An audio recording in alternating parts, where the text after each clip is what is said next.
Good evening, everyone. Hopefully you can hear me out there. I hope we've got a few people joining us. So whether you're joining us from Cairns in Queensland or from other parts of Australia or even overseas, it's great to have you here.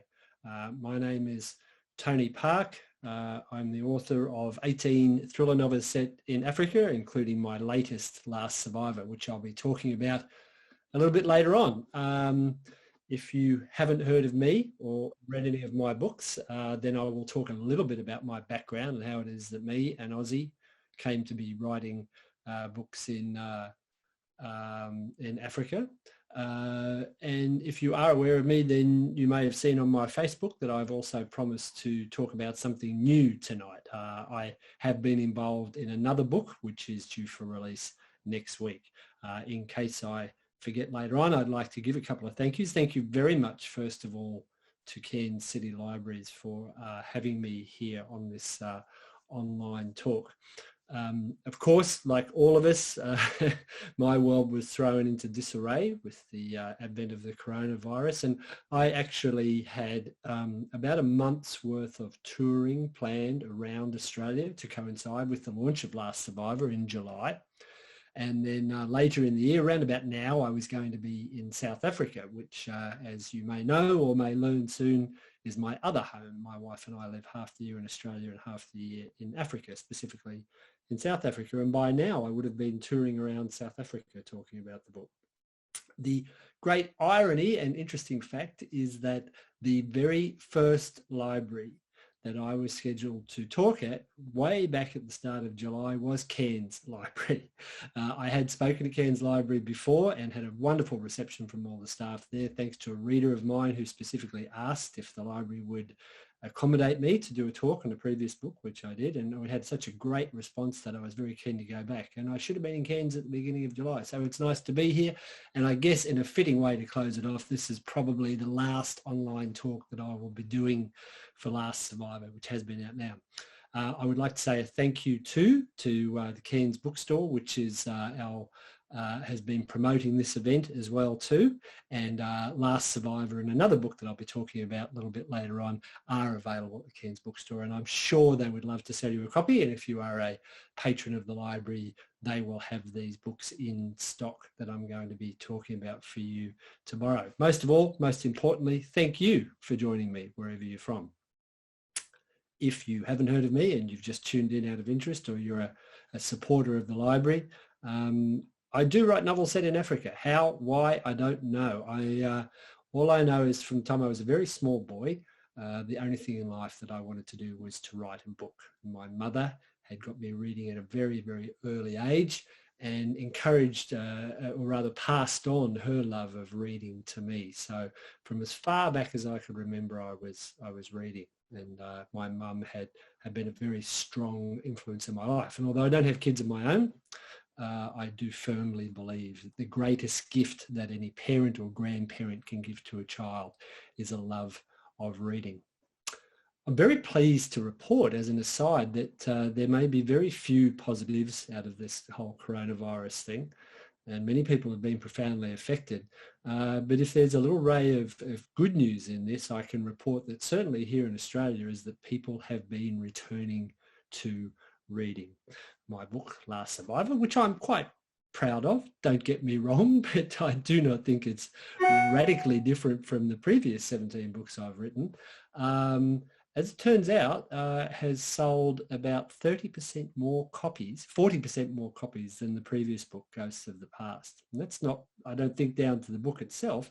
It's due to a massive increase in book sales and reading during the lockdown periods in particular in Australia.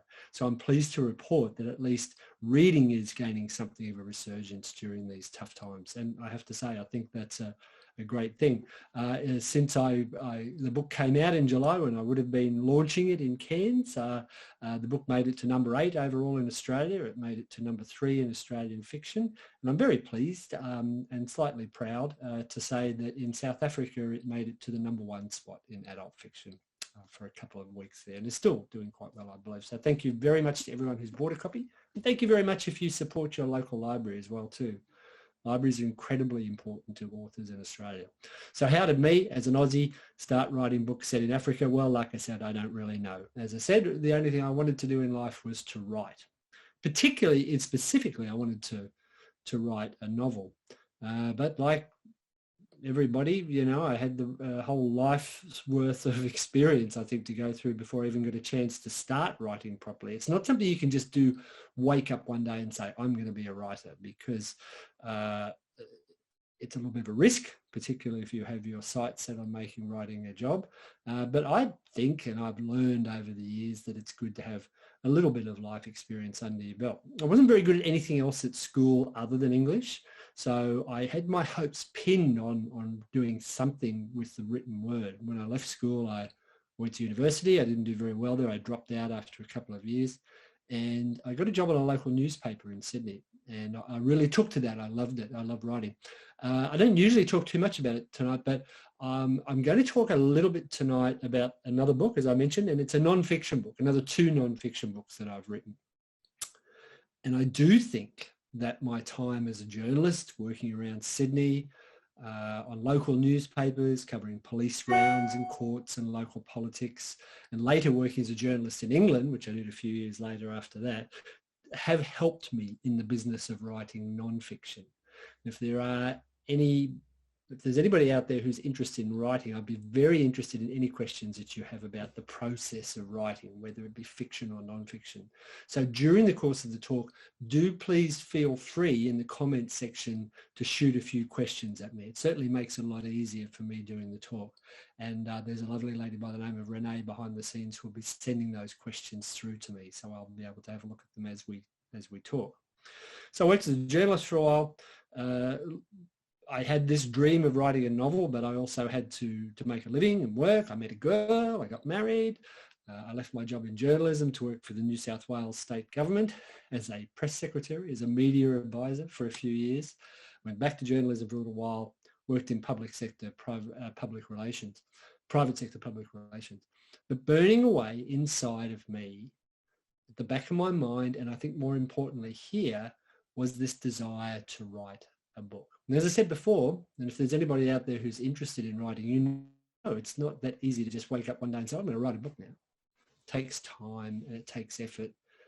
And if you're lucky, you need, or if you're able to, it takes time just to think and about what you want to write. I found one of the hardest things in starting to follow this dream of mine was to work out exactly what I wanted to write. And where and when I wanted to set my book that I was going to write, because all I knew was that I wanted to write fiction. I didn't have any firm ideas that of where I would set a book. I made a couple of mistakes early on. My first and biggest mistake is when I finally was able to give myself enough time to tackle the business of writing properly, I set about making several key errors. So when I was in my 30s, I said to my wife one day, I think I want to write a book. You know, I want to write a book. And she says, well, you don't talk about anything else. You've been talking about that since I met you. And I said, I think the only way I can do it is to leave work, because this was my dream. And I was getting to an age where I thought, if I don't do something radical about it, I'm never going to get the chance. So with her support and agreement, I left my job at the time, working for a public relations company in Sydney. And she agreed that I could take 6 months to try and write a book. So I did. I felt under a bit of pressure, but this is something that I had been waiting my whole life to do. And I think I was so keen that I was probably blinded, I think, by my enthusiasm. I hadn't had any formal training in creative writing. As I said, I've worked as a journalist. What I did, the first thing I did wrong is that I wrote a book that I thought other people would want to read and buy. I thought, well, I want to write a book that, say, people in America or England or Europe will want to buy and read. And I thought, what do people overseas think about when they think about Australia? Because I'm an Australian. I thought, they think about the outback. So I thought I will write a book set in the outback. The problem was I'd never been there. So my first mistake was writing a book about somewhere I'd never been. Sure, I thought I could read books and research, but I didn't have any connection with that part of rural Australia. I was a city boy. I'd grown up in in the suburbs. And the other thing I did in writing that book is I read a couple of textbooks about how to write fiction. And they both said that the most important thing, that what you had to have first even before you started writing a story, was you had to know the story. You had to know the beginning and the middle and the end. You had to have a plot. You have to have everything mapped out. And for sure, that is a valid way to write, a way to write books or essays or whatever it is you're writing. But I struggled. I struggled within my allotted time to finish that book. And I found the whole process, once I had thought up a plot, a beginning and the middle and the end, to be very mechanical, quite difficult to think up an entire story before I even got to what I considered to be the fun part of actually fleshing it out and writing it. And very predictable, because from the moment I started writing that book, I knew how it was going to end. As I said, it's a valid way of writing, but to me it seemed terribly counterintuitive and not fun. My one recollection of that period writing that first manuscript was that it was not enjoyable, and I thought, is this what it's like? Is this what following your dream is like? Is it just hard work? I thought it was going to be a lot more fun than it was. And that book went nowhere. I finished the manuscript and it was never published, and I think deservedly so, because there was a lot wrong with it. It was very predictable. The characters whom I'd had to think up and before I even started writing were kind of, very drab and mundane, and I guess predictable in their own right as well too. And having failed at that first attempt, I went back to work for a couple of years, and it wasn't until something else changed in my life that I was able to have another go at writing. And the thing that changed in my life was Africa. My wife and I went on a holiday in 1995. It was supposed to be a once-in-a-lifetime safari holiday around South Africa, Zimbabwe and Botswana. And I took a laptop computer with me. I actually took a computer with me because I thought I would do a bit of travel writing and see if I could sell some stories to some newspapers. But when I was in South Africa, the place grabbed me. The continent really grabbed my wife and I and hooked us in. And we found that the more we traveled, the more we wanted to see. And by the end of that first holiday, we had decided that this once-in-a-lifetime trip would be anything but, and that we would have to come back. And so we did. We went back the following year in 96, the year after in 97, and we were expending our annual leave traveling to Africa. In 1998, that's when I had the laptop computer. My wife and I went for an extended trip back to Africa for about 4 months. And I thought, I'll have another go at writing a book. But this time, instead of writing a book that I thought other people would want to read, because quite frankly, by that stage, I didn't rate my chances of getting published very, very high. But I still wanted to write. And I think that's important. I think it's, if you have a dream, it shouldn't just be about, say, success or making money. It should be pursuing something that you really enjoy doing and really want to be able to, if not make a living from it, you want to be able to enjoy it and get some sort of fulfillment for it. And I still felt that need to write. So what I did on that trip was I wrote a book that was very much for me. It was set on a fictitious tour around Africa at the time that my wife and I were traveling around on an extended trip around Africa. And that first novel that I wrote that was published subsequently as a book called Far Horizon is almost like a chronicle in some ways of that trip. Sure, a few people get shot and killed and there's a bit of murder and mayhem because I write thrillers, but I was writing about a lot of fun experiences that I was having, and my book, while fairly serious, was set in places that I was absolutely reveling in being in. So to research simply involved looking around and soaking up my surroundings. And so it was almost like a travel diary, but written as a novel. And I loved it. I had so much fun. And the other thing I liked about it was that I had kind of learned from my first effort that I would have to break the rules. The conventional idea that you have to have a plot before you start writing just didn't work for me. It's not to say it doesn't work for everyone. I think it works for most novelists. Most of the writers that I now know work to a plot, at least in some semi-structured way. But I found what was more fun for me was to just make up a story as I went along. The unpredictability of not knowing what was going to happen was part of the fun for me, and that kept me interested and engaged. I've got a question that's come through already from Kelly, who says, when I came to Ken's last time, I spoke about the vital role that my wife played in keeping the storyline unpredictable for her at least. And Kelly asked, does she still play that role? Yes, very much so. Because what I found when I was writing that first book is I finished it. I finished a manuscript and I read through it and I was kind of happy with it, happier than I was in the first one. But then I had to let someone else see it. So I gave it to my wife to read. My wife she's very different to me. She works in IT. She has a very methodical, analytical mind. And when she watches a TV show or reads a book, she's very good at picking the ending. She's very good at knowing what's around the corner and what's going to happen next. And as she read this manuscript of mine, she was like, oh, yes, I know what's going to happen here. And I know, and which was quite devastating for me because I had been making it up as I go along. But she was telling me that what I was doing is I was subconsciously dropping clues or telegraphing my punches and letting the reader know, or a canny reader like her know what was going to happen.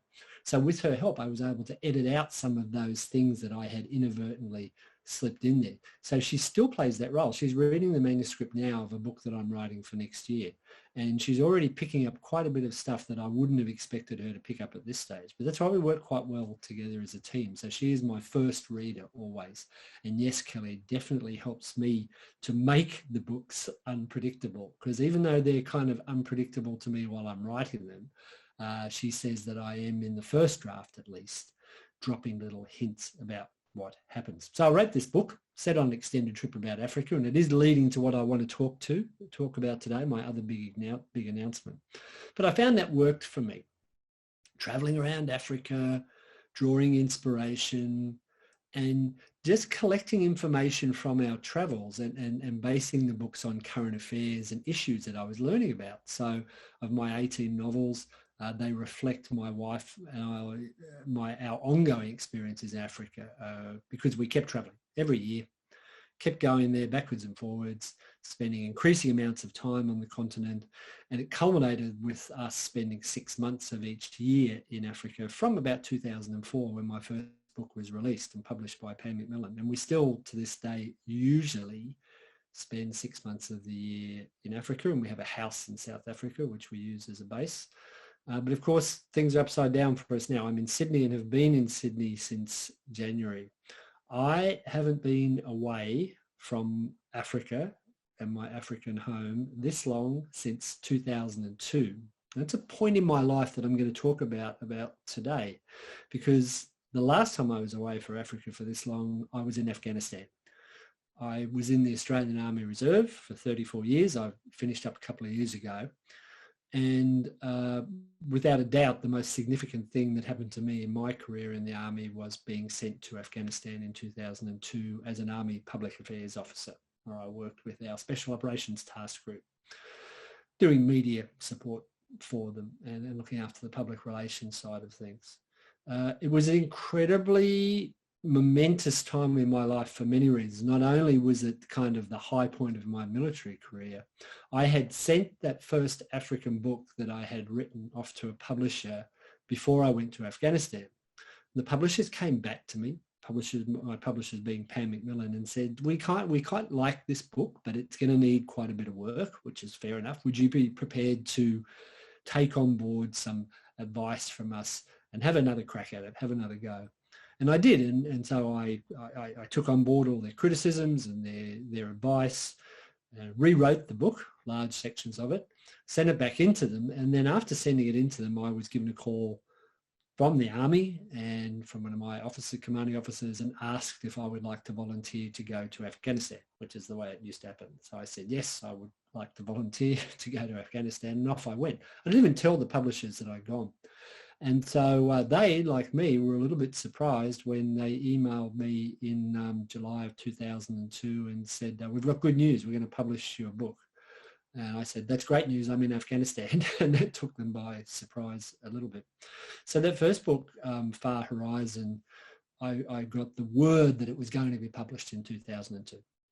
It was subsequently published in 2004, but I was told in 2002 that it was going to happen. And I actually started work on a second book while I was over there in Afghanistan. If you have any time off in a military environment, there's really nothing to do. So rather than just reading I started writing another book, which is called Zambezi subsequently. And funnily enough, that book starts off in Afghanistan. I wanted to mention Afghanistan here because a lot of my books have a bit of a military angle, and I'll come back to it shortly. And a lot of it's based not so much on my personal experience, which is not terribly exciting in the military, but I was exposed to a lot of interesting things and lived in some interesting times. The latest book, Last Survivor, is about, of all things, if you haven't seen it, plants, endangered plants, cycads. I've written in the past about endangered wildlife in Africa, rhinos that are illegally hunted for their horns, and elephants for their ivory, and the trade in lions, and the trade in birds for traditional medicine. And there is a flourishing, lucrative market in plants, specifically cycads, South African cycads, these spiky things that look like palms but are actually related to conifers because they have very large and often garishly coloured cones, which make them particularly attractive to collectors. You mightn't think it, but some of these rare plants can be worth in the order of $100,000 on the illegal collectors market internationally. And I thought that would make a good idea for a story. But as some people have pointed out on reading the book or picking it up, they thought, how can you make a book about plant smuggling interesting? Well, that was one of the challenges that I faced. Not that I found plants quite interesting, but I thought I could jazz it up with a bit of gunplay. So the thing that my plant collectors in this book have in common is that they have they're elderly people. I'm 56. They're probably more in my age demographic or a little bit older. But they all have a military background or a background with firearms and things. And I think that part of that springs from my experience in the military. So in Last Survivor, we have the world's most endangered plant, a particularly rare cycad. It's one that thought to not exist anymore is rediscovered. It's stolen, it goes missing, and a member of the Pretoria Cycad and Firearms Appreciation Society, my fictitious group of elderly gun-toting plant nuts, is accused of the theft. And she's on the run. Various people are after her and after the endangered plant, which having been stolen, it disappears again. And her fellow members of the Cycad Society have to try and find her, first of all, and then try and find the missing plants. It's a bit of fun. It touches on a serious issue, but at the end of the day, it's a thriller, and hopefully it's a little bit of escapist entertainment for people as well, too. The elderly, aging, I should say, perhaps, or mature characters do, like me, have a little bit of a military background because it's something that stays with you. And I think that experience of mine, the 6 months I spent in Afghanistan, it still stayed with me. And I think my time in the military has shaped my writing to a certain extent, you know. And there's a couple of good adages in writing, and one of them is write about what you know. So if there's anybody interested out there in writing, as a starting point, it's probably good to draw on some of your personal experiences. So for me, that involved, with my first successful novel, drawing on my experiences in Africa, my love of the continent, the fact that I was had not only been to Africa a few times before I started writing, but I was keen to learn more, and I was keen to, I guess, pass on some of that learning and some of that knowledge in my writing. For other people, they might like to write books about somewhere they've lived all their life. There's a lovely comment from Larry Smart, who writes as LTK. I've seen his books around lately. He's writing novels set in Africa. And Larry is from one of the countries I write about. He grew up in Zimbabwe, probably Rhodesia as it was. And so you might want to write something based on somewhere you've lived yourself. I grew up in the suburbs of Sydney. Not there's anything wrong with that, but I didn't find much inspiration for thrillers working out there, although if you watch the news in Sydney these days, you probably find plenty of material for thrillers or a crime story there. I think as well as writing about what you know, it's probably important to write something that you're passionate about. And as I said earlier on, in this business of writing, it's probably not a good idea to set your sights on being a professional writer because you think you're going to get rich or famous out of it, because the odds of both of those things are pretty highly stacked against you. But I think, like anything, if you have a dream and you want to pursue it, then you should. And hopefully that's something that's going to give you some sort of enjoyment or fulfillment as you go along. So I was lucky. My first book was published in 2004 in Far Horizon. I got the news when I was in Afghanistan, which was great, but I couldn't even celebrate because we weren't allowed to have a beer. But I came home and then proceeded to write a novel a year after that. About 10 years ago, I started writing non-fiction as well. As a sideline, I was asked to write the biography of a guy called Kevin Richardson, who was a lion whisperer in South Africa. And that was my first foray into non-fiction. It was something I hadn't done before. I got a question during the week from one of my wonderful supporters, a lady in West Australia who reads my book by the name of Sandy. And she asked me, what's the difference for me, the key differences between writing fiction and non-fiction? It's a very, very good question. And I'd just like to branch out and talk about that and talk a little bit briefly about a couple of other books, including that new one that I had flagged earlier on. I mentioned before that I worked as a journalist, and for people who are interested in writing, sometimes they've asked me, do I think that's essential? Do I think that having worked as a journalist is something you need to have done, or do you need to have been a writer of some sort before you start writing books? And I don't think it's a prerequisite at all. In fact, I would go so far as to say that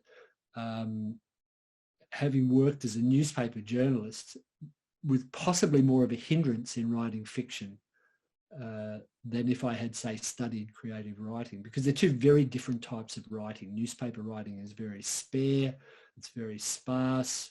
We write one sentence per paragraph, no more than 20 or 30 words. We're very short on adjectives and descriptions. Indeed, that's kind of drummed out of us from an early age. So I had to unlearn a lot of things, and I had to learn a lot of things along the way by trial and error to write fiction. One thing I do think having worked as a reporter helped me with is dialogue, because a large part of creative writing is telling a story through the words of the characters. And I think as a journalist, you're in the business of having to capture and record the way that people speak, not just their words, but use their words to set the scene, to illustrate a story, and to capture the reality of that person you're writing about. So I do think that helps. And having worked as a journalist definitely has helped me writing non-fiction. The type of non-fiction writing I do is biographies. I like to call them co-written biographies. Some people call it ghostwriting, where I am writing someone else's story, but I like to be open about whose story I'm writing. And so I've been lucky. I've done 6 of those non-fiction books. Earlier this year, just after Last Survivor came out, I released this book. In fact, we re-released this book. This is a book called War Dogs with a guy called Shane Bryant and me. Shane's a lovely guy. I don't think it's anything detracting from him for me to describe him as an ordinary knockabout bloke. He is an absolutely wonderful human being, a great guy, an incredibly inspirational guy who I met via a friend. And this is coming back to the Afghanistan connection that I mentioned earlier on. I had a friend serving in Afghanistan, and he sent me an email. It was many years after I had come back from the war. And he said, I've met an amazing guy. He's an Aussie guy who used to work in the New South Wales Police Force and then in the Australian Army as a dog handler, as an explosive detection dog handler. And he had got a job in Afghanistan working as a contractor for the United States Army Special Forces, working as a dog handler for them. Because in the early days of the war in Afghanistan, the Americans didn't have enough trained handlers or dogs. So back in 2010, we wrote this book, War Dogs. And it did reasonably well back at the time. After that, Shane stayed on in Afghanistan for about another 5 years and had a number of experiences, some of them quite profound, some of them quite bad. And we got together again not long ago and decided that it might be a good idea to re-release an expanded version of War Dogs, covering the other stuff that had happened to Shane. And most poignantly, I think, in terms of the re-release book, is that Shane, from the time that I had met him to the time this book came out, had been diagnosed with post-traumatic stress disorder as a result of some pretty serious stuff that happened to him in Afghanistan. And he was very open about that and wanted to talk about that in his book, because Shane was part of a growing number of a very new breed of soldiers, the contractors, military contractors, who increasingly took on a larger and larger burden of military operations in Afghanistan and Iraq as well too. certainly from the American side of things, they represented a very significant part of the contribution to the war. And at one time in Afghanistan, there were more civilian contractors working for the US military than there were uniformed military people in Afghanistan. Over the course of 10 years, Shane went backwards and forwards to Afghanistan, basically on a fly-in, fly-out basis, whereas a lot of people in the Australian military, like myself, did one tour of duty of Afghanistan of 6 months, and certainly some soldiers did multiple, 5 or 6. Shane probably did the equivalent of about 20 tours of duty over that 10 years. It's not surprising it had a profound effect on him. So we re-released War Dogs. It's available online, but Shane and I are very happy to sell people a copy of that direct if you wanted to get in touch with us via Facebook. And I'm very pleased to say that Cairns Library, ahead of the game already, has already got a copy available for loan and has another copy on order. Which brings me to my big news of the night. I've only had to wait half an hour for it. If you have been one of my regular readers who's tuned in, I have another book coming out next week, or rather someone else has a book coming out next week. It's published by Pam McMillan. It has been available for pre-order for some time, so I'm not breaking any terrible secrets. But I do want to talk about this, and for all the Queenslanders in the audience, this is the life story and momentous, amazing tale of a native-born Queenslander, born and bred, by the name of Daniel Kieran, VC. And the VC stands for Victoria Cross. Dan was awarded the Victoria Cross for actions that he undertook in 2010 in Afghanistan, around about the time that Shane and I were releasing his book about his first few years. Dan's story is quite frankly incredible, and I was honoured and fortunate to have been put forward as a potential person to help Dan tell his story. My name is on the book in very small writing down the bottom. But the important thing about this is not me. The important thing about this is that this is an incredibly inspirational guy who received our nation's highest award for valour on the field in Afghanistan. And I cannot think of a more deserving person.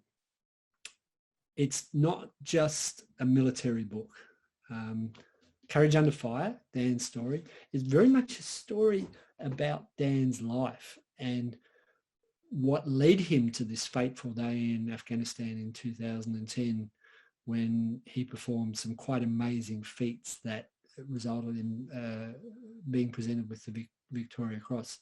He had quite a difficult upbringing. He has a sister, and his mother was estranged from his father for 10 years before Dan met him. Dan didn't actually meet him until he was 11. Dan's father had left them when he was about 1 year old, and he didn't meet him until he turned 11.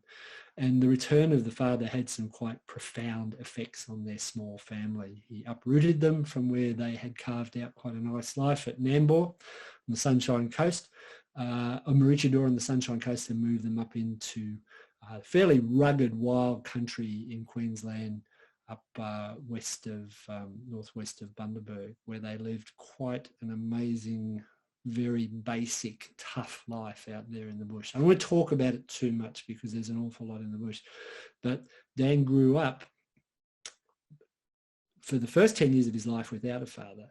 And even during his teenage years with a father who he had a lot of troubles with, and without giving away too much of the story, was certainly a far less than ideal role model. But he was lucky because he did have a strong male figure in his life, and that was his grandfather, who had served as a soldier in the Second World War, who instilled with him certain traits that he needed to get through his teen years and to give him some direction in life. And so the book is not just about what happened in Afghanistan, but about the whole process of a young man's coming to age in a really difficult environment. If you're not familiar with Dan's story, I do encourage you to read it, because he was awarded the Victoria Cross during the Battle of Derapet for repeatedly exposing himself deliberately to enemy fire. First of all, in order to pinpoint the positions of a very large Taliban force that has his small force of Australians and Afghan soldiers pinned down. And in the later parts of the battle, he once more exposed himself to fire to draw attention away from the evacuation of a wounded colleague, a guy who was actually a friend of Dan's. It's a very moving story. Courage Under Fire. It's released next week, October 27. It's going to be in all good bookstores, and the Cairns bookstore tells me they have plenty of copies on order. I was going to say for the man in your life, but it's not. I think it's a book that would resonate with everyone, young and old, families. It's a story as much about growing up as it is about a particular moment in time. And personally, I got to know Dan. He's a great guy. He's a really inspirational guy who speaks quite candidly about the pressures that come with receiving the nation's highest award for valour, turning him from being a very private person into a public person, and the challenges that come with that, but also the way that he was able to, I think, perhaps use that award as the impetus for taking a new direction in his life and for achieving things that he might not have been able to achieve if he'd had a different background. So I'm not going to recommend it because I wrote it. I'm going to recommend it because he's an amazing guy, and it's an incredible story, Courage Under Fire. So keep an eye out for that one as well. Just seeing what else I've got here is Melissa has said that she struggled to read Last Survivor due to COVID-19 and what her friends who live in Zimbabwe and South Africa have been going through, but she loves the book. Yeah, I think the one thing I think something that traveling in Africa and living in Africa has brought home to me is that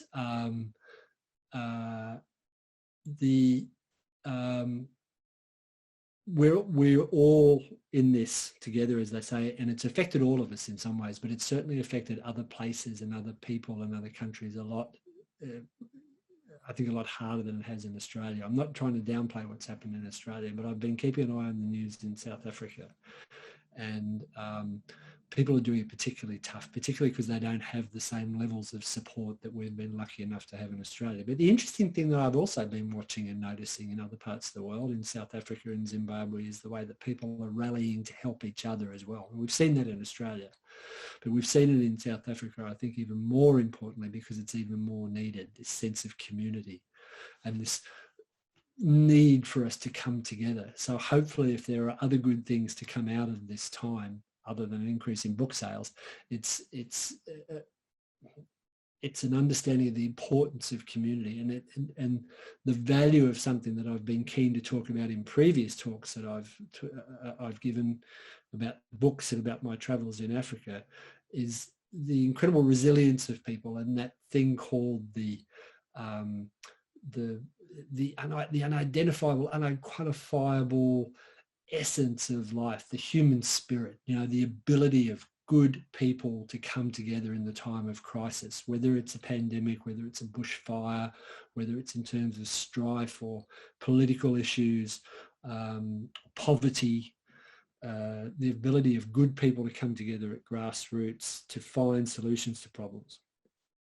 And I think one of the risks that I can face about writing about Africa and the problems of poaching, whether it be plants becoming extinct or animals becoming extinct or corruption or crime or political mismanagement, it can be very easy to be dragged down and just focus on the negatives. But when I start to feel that way in my writing, I don't have to look very far or think very far to remember examples of the indomitable human spirit and good people coming together at the grassroots, village level often, to find solutions to some of these problems that people have. It was interesting doing some of the research for Last Survivor, which is about, in many ways, the extinction of these particularly valuable, particularly unusual, unique South African plants, these particular breeds of cycads. You can look at the stats and look at the decline in populations, and you can be terribly disenchanted and think that this is just a no-win situation. Even people working at the coalface to conserve and protect these plants can get quite down about it. Yet when I was doing the research, I was involved, in fact, just after the book came out, and I sat in on a webinar about endangered plants and listened to a very interesting presentation about wildflowers in South Africa, which are also disappearing at a great rate. But using what they call these days citizen scientists, ordinary people, to work hand in hand with qualified botanists and researchers and scientists, they've begun mapping out and investigating certain areas of South Africa in this particular case. In the last several years, they've discovered about 15 species of wildflowers that were actually thought to be extinct. And so it goes to show, I think, that there is a ray of hope always when people come together, as I said, often at the grassroots level, at the ordinary human being level, to work together to try and find solutions to these terrible problems that confront us. A couple of other questions come in. Do I choose the title of the book, and what makes it catch the prospective reader? Do you pick the title, or is that done in consultation with the publisher? So I think that's from Beth. Nigel had asked the last question. Sorry. I got an email. I'm writing a novel for next year at the moment. It's called Book 19. Okay, that partially answers the question. This is called Book 19. And my publisher asked me to send her a synopsis to let her know what it's about. And she said in her email, she says, you can have a go at writing the title. But I expect to reject it. And sure enough, she did. I thought of a couple of titles. We have a running joke, my publisher and I, that I have been unable to ever pick the title of one of my books. I think I've done two. I think Zambezi I picked the name of, and I think Safari, and they may be the only two. And I think probably in the case of Safari, I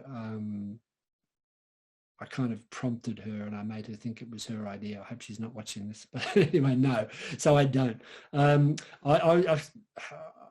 got an email from someone the other day saying, I want to write a book and I've already thought of the title. And the first thing I wanted to say to that person is, don't think like that. Think about writing. Your job as the writer is to concentrate on writing the book, okay? Titles are very, very fluid things. They're changed. Sometimes they're changed at the last minute. I've had a few books where we've had what you might call a working title, and we've got as far as having a cover designed, and then the publishers will show the cover to their sales force, and someone will say, I don't like the title, and they'll say why, and they'll give their reasons. And at the last minute, the title can actually change. So yes, it is something, there's a bit of a science behind it. I don't know what the science is, but I do know that I'm incapable of picking the titles for my book, pretty much. Another question we've got here, what did you find was the best part about co-writing your non-fiction? And what was the most challenging? Fantastic. Oh, okay. That's a really, really good question. What I like about co-writing someone else's stories is that my novels are set in Africa. Okay. If I could sum up the difference between fiction and non-fiction, and this gets back to Sandy's question, which is very overarching. For me, personally, the difference between fiction and non-fiction, I'll sum it up quite simply. This is my passion. You know, I could do this for fun, right? And if I wasn't getting published, for Larry and all the other writers out there who've either published books or made a name for themselves, I hope you might agree with me that you would probably write anyway for fun. I'm sure I would. I was writing long before I got published. I had that first manuscript, but before that I had many, many, many, many attempts where I got maybe a chapter or two chapters into a book. But while I probably knew that I was just experimenting, I was still writing for fun. So this is my passion. And this is probably the best job in the world.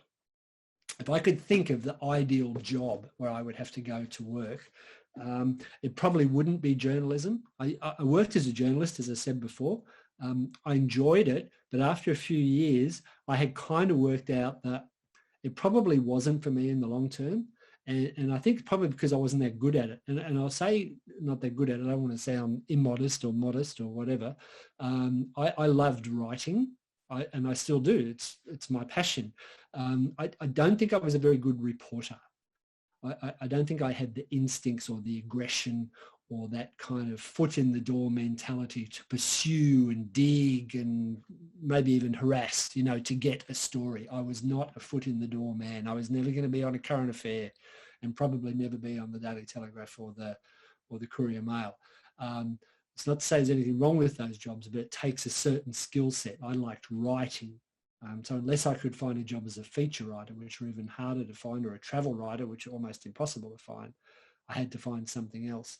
But if I could combine the things I loved about being a journalist, they were learning about new things. Each of the non-fiction books I've done, I've met incredible people. Shane, an ordinary guy doing an extraordinary job. Daniel, a guy with this most amazing troubled childhood who just turns his whole life around. These are fascinating people. And what I used to like about being a journalist was meeting interesting people. And so that's the best thing about it. I mean, it's uncovering new stories and learning new things and meeting amazing people, because all of the people I've done books on have been amazing and unique in their own particular way. The big challenge is I think the challenge in any nonfiction writing, but particularly in co-writing, is that you want to aim to be able to work very well with the person that you're doing, and I have done with all the books I've written, and to capture their voice, as they say, so that you tell the story in their words and in the way that they would tell their story. I don't want to downplay my job or what I do, but I would say in some respects Dan's book was a very easy book for me to write, because he has a very good way of telling a story. He's like a real he's an Aussie soldier, like a lot of soldiers that I've got to know, and a lot of soldiers are pretty good at telling a good yarn.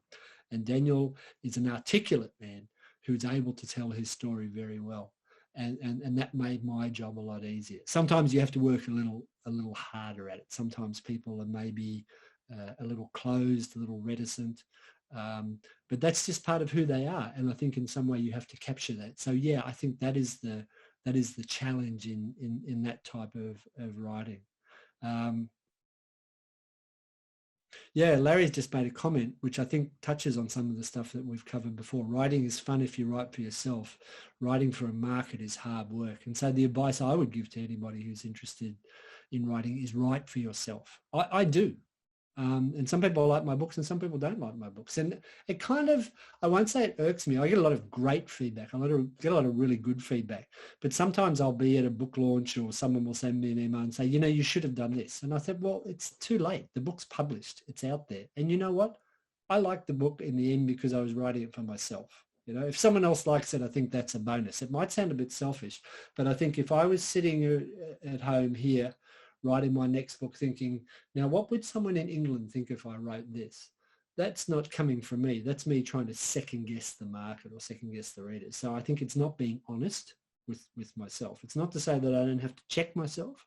It's not to say that I don't have to check some of my personal views at the door when I start writing. It's not to say that I should be unmindful of readers and their sensibilities and sensitivities. But I think at the end of the day, if I'm not entertaining myself, if I'm not enjoying the process, as sure as eggs, no one else is going to want to read this stuff as well too. So I wanted to give you that little bit of an insight into the whole job. The other interesting thing for me that I've learned over the years is, and this may be of interest to people who are interested in writing, is there are basically, as I have subsequently learned since that first attempt, two ways to write a book. You can either structure it with a plot where you know the beginning and the middle and the end before you start it, know who all the characters are before you start, and then you flesh it out and work towards this ending that you know about, or you can make it up as you go along. It's actually, there's a word for it. It's called pantsing. I think it's a bit of a silly word, but it means to write by the seat of your pants. So I am a pantser, right? I mean, I make it up as I go along. So that's the two ways to write a book. So I write a novel. Last Survivor, I wrote exactly the same as the first book. I made it up as I went along. All I knew was that I was going to write a book about plants, cycads, and that this book would start in all places in London, even though it's set in Africa, because I happened to be in the UK with my wife when it was time for me to start another book. So the book happens to start in the UK with a terrorist attack. Why? Because that's where I was. And I just made up the characters and I made up the story from there and enjoyed the ride, not knowing until the very end who the baddie is. So if you've read this book and you didn't know who the baddie was until the end, good, because neither did I. And neither did my wife, funnily enough. So I'm getting better at fooling her as I go along. So I write by the seat of my pants when I'm writing fiction. When I'm writing non-fiction, War Dogs or Dan's story, Courage Under Fire, I do have a plot, because I know this is a true story. I know these people's lives, or they know their lives as they are at that particular point in time. And so we're able to map it out and have a more structured approach. And I think that is a good way to write nonfiction, because it not only keeps me on track while I'm writing, but it keeps me and the subject of the nonfiction book on track when we're in the process of doing the interviews and the research and the preparation for writing the book. Otherwise you'll just end up rambling and talking about different stuff. So when I'm interviewing someone to write their life story, I go in there having worked with them first to map out basically the order of the book and what is going to eventuate in the story. Some of the books, the non-fiction books that I write, I've been commissioned to write by a publisher. And that was the case with Courage Under Fire, Daniel's books. In other cases, people have either approached me or I've approached them, as was the case with War Dogs, and we've taken our idea to a publisher, and the publisher has agreed to publish the book for us. So there's a couple of different ways of going about the business of fiction and non-fiction. So this has been a busy year for me. 2 books, 2 brand new books: Last Survivor, available from the Cairns bookstore; Courage Under Fire, available from the Cairns book.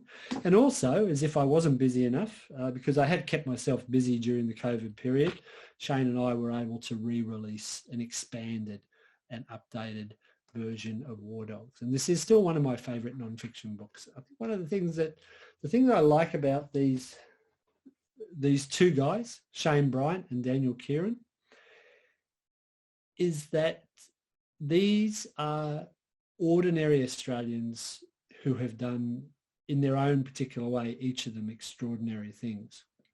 If you're a military person or got a military background, the other thing I'd like to point out about Dan's book is that Dan is our only non-Special Forces soldier from the war in Afghanistan to have been awarded the Victoria Cross, and is the only member of the Royal Australian Regiment, our main regular army infantry regiment, to have received a VC while serving in the regiment. He was a member of the 6th Battalion of the Royal Australian Regiment. The significance of that to me as an ex-military person is that Dan was a guy who had received pretty much the same training that I had received when I joined the army at the age of 17.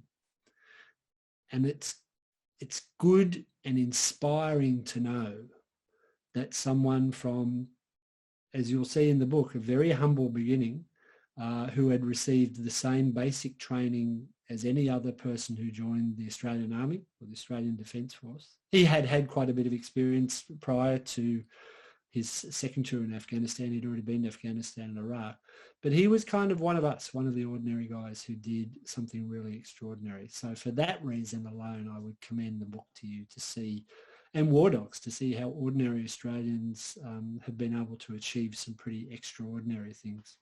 If I'm going to put a plug in for Last Survivor just before I wrap up, it would probably be that if you think something is ordinary or maybe not of particular interest to you, something like a plant, it might pay just to have another think about it, another look about the importance of everything in the natural world in which we live. As someone who loves traveling to Africa and has spent half his life traveling in Africa, I have certainly focused a lot of my attention and my writing and my interest on megafauna, on things like rhinos and lions and elephants, which I'm very passionate about and committed to protecting and conserving. Yet all the while that I've been living and traveling in Africa, these incredible plants, a vital, important part of the natural environment that has been around since the Jurassic era, have been rapidly disappearing due to human greed. And that's been happening on our watch while we've been trying to save some of these big, impressive animals. And equally important in its own way, part of the natural environment has been degraded. And so I think it's important when you look at things like the natural world and the environment, which is something I've become very passionate about in the course of writing and living and traveling in Africa and Australia is don't forget the little stuff as well too, or what you might think is little stuff, because it plays a crucial role in protecting a natural, well-balanced, healthy ecosystem. That's my little bit of philosophy, I think, for the day. If I don't have any more questions, I'm going to wrap it up. And I'm going to wrap it up by saying thank you very much to Cairns Libraries.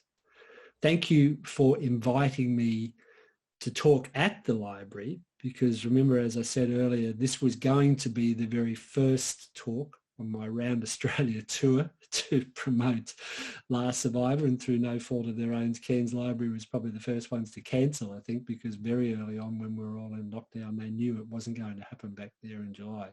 But thank you for your support of Australian authors.